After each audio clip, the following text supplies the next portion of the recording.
An industrial policy is a clear vision of what we want to produce as a nation. It means strengthening our value chains, processing more of our resources here at home, building a stable, competitive, and predictable business environment. Quebec must once again be a place that makes, builds, and exports things and goods to the world. And so that is why, my friends, we must stand up and fix Quebec. Okay, that is Charles Milliard from over the weekend, a Liberal gathering, which drew a lot of positive reaction for the most part, not because of what you just heard there, which is kind of a general reference to the economy, and, well, you heard that, but to what was said on language and this idea of freedom of choice. So let's dive in. James Mennie is standing by over at the Montreal Gazette. So, Jim, what'd you make of what you heard? Well, yeah, as you quite rightly say, the money quote was not there. The money quote was in the nice, pithy description of the coalition, the ruling coalition Avenir Québec, as the party of oui. In other words, it's a mixture of non and oui, and they have never really, been able to come down one side or the other, and we saw the result over the past 8 years. I think that's where we're headed, buddy. I think that's what we're going to see. I'd like to say, it's going to be, the issues. It's going to be language. It's going to be culture. It's going to be because whether we like it or not, the media, Francophone media, is going to make it about that. There is a huge crisis in Francophone media right now, and believe me, if you don't do anything you can to protect your market, you'll soon be out of work. So that's going to be a factor. So for Milliard to come out swinging on language and say, listen, first thing I do is give people the right to choose. This idea of forcing them into French language classes is ridiculous. We're going to have a better policy to protect French in Quebec, which quite frankly isn't saying much because the CAC's policy has been an unmitigated disaster. But yeah, I just get the impression that maybe whether it's him, I don't really care whether it was just him or whether it was his entourage, they figured, okay, you know what, let's start firing on all cylinders here. Let's turn around and steer towards this one goal. And if that becomes a conversation, well, Tom, because if God help us, it's been the conversation for the past 8 years. It's been distracting us from all kinds of other issues, of course, which is perhaps just as well, because the CAC really was a lousy government. There wasn't really anything they were particularly good at. But the fact is, if we go in and we say, listen, you vote for me because, I'll protect your identity, but guess what? I'll put money in your pocket as well. That might be a winning combination. And he knows as well, I think that the fact that he sort of focused on the CAC rather than the PQ, which is perceived as the next government for the time being, suggests to me that it's pretty clear we know what he's going to do with the PQ. Every single reference he makes of the PQ will include the word referendum. And you know what? It's going to start grating on people's nerves because it's true. After 50 years, we don't need this again. Whether it's the beginning of a term or the middle of a term, this is the last thing on earth that we could possibly use. So, he may be going into this a little stronger than we thought he would. And certainly the fact that he's focusing on the CAC and perhaps down the road he'll be focusing on Christine Cochette and her record in office, it's going to make for very interesting times. I think this is going to be, I won't say nasty campaign, at least for the time being, but it's going to be a rough one, Aaron, and I think it's going to all focus. It's all going to turn on a lot of the presumptions that you and I and our listeners and most of Quebec have essentially been hit over the head with for the past 8 years, whether it's the crisis of the decline of the French language or the crisis of identity and how immigration will result in cultural suicide for the people of the Quebec nation.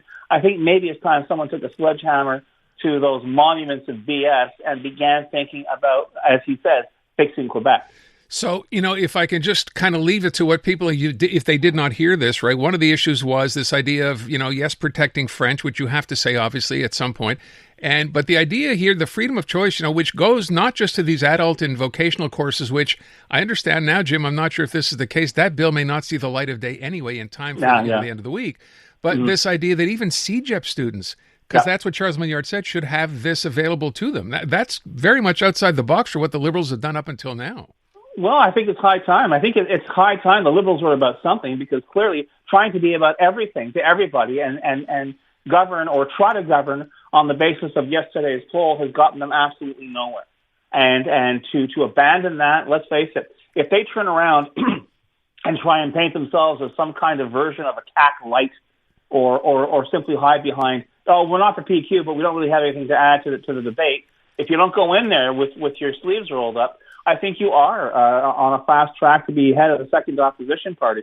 But honestly, if what we heard this past weekend is an indicator of things to come, if that tone it remains, and if it's maintained over the course of the campaign, I think you're going to see some interesting results come October.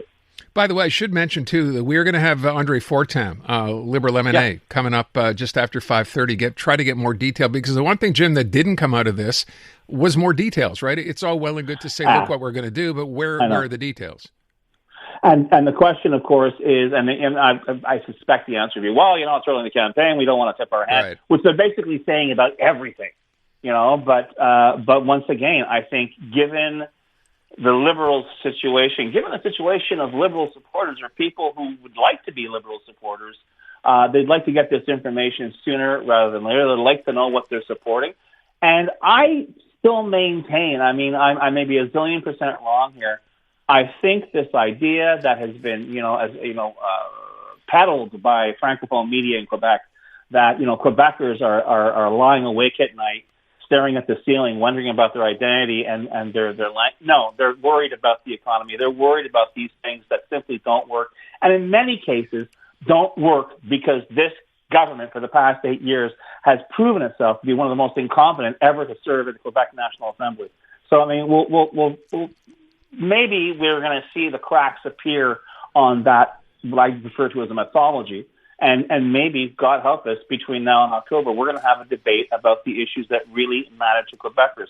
And no, language and culture and identity, while they make the list of priorities, are all in single digits compared to affordability, the economy, and being able to find a place to live. All right, let me move on and talk about the other story of the day, the big one. A lot of the news coverage on this morning. Louise Arbour becoming Canada's 31st Governor General. Your idea, I made this my question today, not about Louise Arbour. There's no way I think you can make an argument that she's clearly not qualified. Clearly she is. But again, about this whole idea, Jim, of do we really need a Governor General? What's your take on this? Yeah, we're in a country called Canada, which is a constitutional monarchy. And until we change our system of government, please, folks, if you don't like the system of government here, there's plenty of other places you could go and live with different systems. If you want to have a more, how can I put it, direct, a democratic government that doesn't have the idea of that you have to answer to a monarch, move south. They have a president of the United States. They apparently have a democracy down there that's absolutely full of checks and balances, except when it isn't.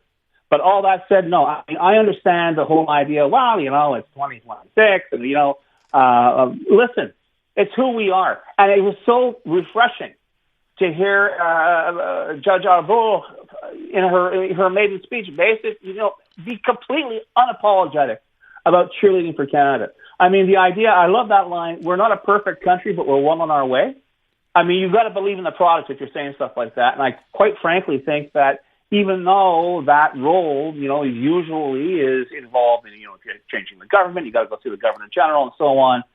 I think you're going to see a very active Governor General in the person of Judge Arbour. I think you're going to see and hear more. That won't, transcend her purview as Governor General, but I think we'll be hearing a lot more about Louise Arbour than simply her language skills or how much it costs to move her from one part of the country to the other. I got a good feeling about this. I think Carney made a very smart choice to show that we can have quality candidates. And quite frankly, to hear that speech today in a political context where there are way too many politicians and way too many commentators saying this country is finished, that we're done, it's broken, it was quite refreshing. And maybe, maybe that'll all go south. I don't know.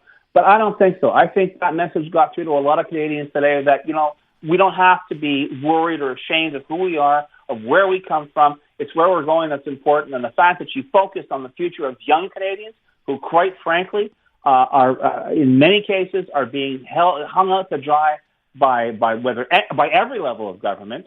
I don't know. I really think, perhaps wrongly, but I'd like to think I'm not being too optimistic. I would like to think she's going to make a difference in how we live in this country, and it'll be a difference for the better.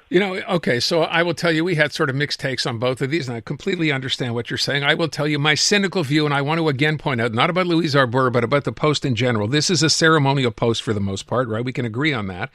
I would just like to see someone who can avoid controversy and not spend gazillions of dollars in this role, regardless of who it is. Is that asking too much? No, it's not asking too much. And quite frankly, I'd be very surprised if Judge Arbella fell into that category because, I mean, she's been there and she's done that. You know, I don't think she's looking at this like, oh my goodness, look at that big, fat, juicy expense account they just handed me.